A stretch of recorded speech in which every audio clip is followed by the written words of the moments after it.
नमस्कार विद्यार्थियों, जैसा कि आप देख पा रहे हैं स्क्रीन पर एक लेसन प्लान आपको शो हो रहा है। ये lesson plan BEd first year एवं सेकेंड ईयर के अंतर्गत जो आपको फर्स्ट ईयर में 20 लेसन प्लान बनवाए जाते हैं तथा सेकेंड ईयर में 15 जो लेसन प्लान बनवाए जाते हैं गणित के, उसके विषय में आज हम चर्चा करेंगे। ये जो पहला पेज आप लेसन प्लान का देख रहे हैं, इसमें सारी आपको एंट्री करनी है कि अंदर आपने कितने कितने लेसन प्लान और कौन कौन से टॉपिक पर बनाए हैं। तो आप पहला लेसन प्लान यहाँ पर देख रहे हैं। पहला लेसन प्लान वृत्त का क्षेत्रफल। सबसे पहले आपको ये पता होना बहुत ज़्यादा ज़रूरी है कि जो जो यहाँ पर हेडिंग्स दी गई हैं उसके अंतर्गत आपको क्या क्या लिखना है। सबसे पहले इस पे आपको यूनिट दी हुई है कि यूनिट क्या है, वृत्त इसकी यूनिट है ना। और प्रकरण क्या है, वृत्त का क्षेत्रफल।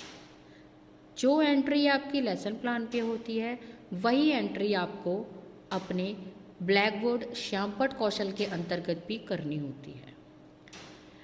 अब वृत्त के टॉपिक के बाद जब आता है आपका सामान्य उद्देश्य, हमेशा आप ये बात ध्यान रखेंगे कि सामान्य उद्देश्य के अंतर्गत जो छात्र, हम सब में कॉमन चीज़ समझते हैं कि ये छात्र क्या करेंगे, एकाग्रता होगा छात्रों में, आत्मविश्वास होगा, वो व्यवहारिक प्रयोग करना सीखेंगे, अपना वैज्ञानिक दृष्टिकोण का उपयोग करेंगे। ये सारी चीज़ें आपकी एक जर्नल एम्स के अंतर्गत आ जाती हैं।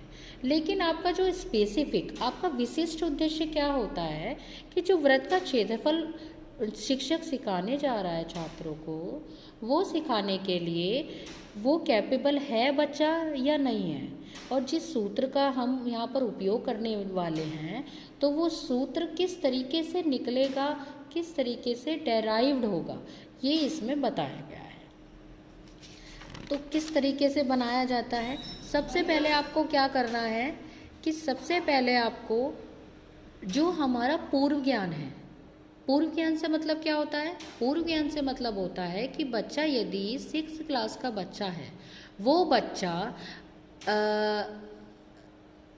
क्लास में बैठा है लेकिन हमें 7th क्लास का कोई टॉपिक उसे पढ़ाना है, हम उम्मीद करके ये चलते हैं कि बच्चा 6th क्लास की जानकारी रखता होगा, और जो हमारा टॉपिक है हम उस टॉपिक को बच्चे के पूर्व ज्ञान से जोड़ेंगे।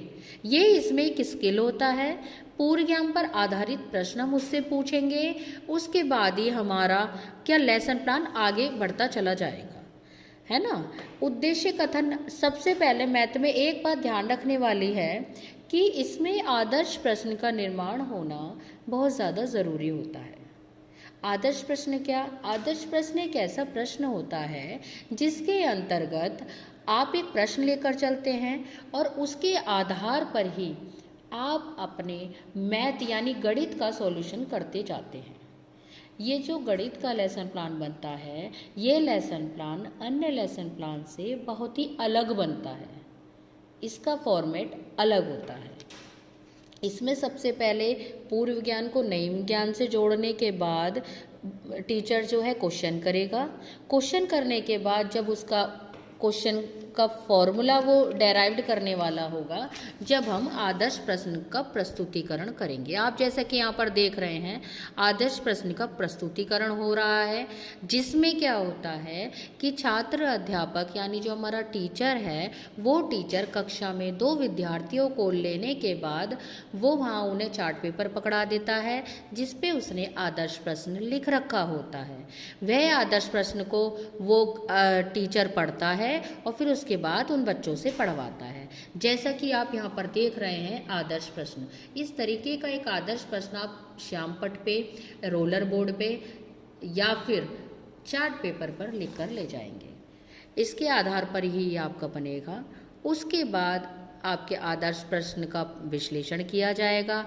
उसके पास टीचर क्या करेगा, जो उसने फॉर्मूला लिखा है आदर्श प्रश्न पर उसका स्पष्टीकरण करेगा।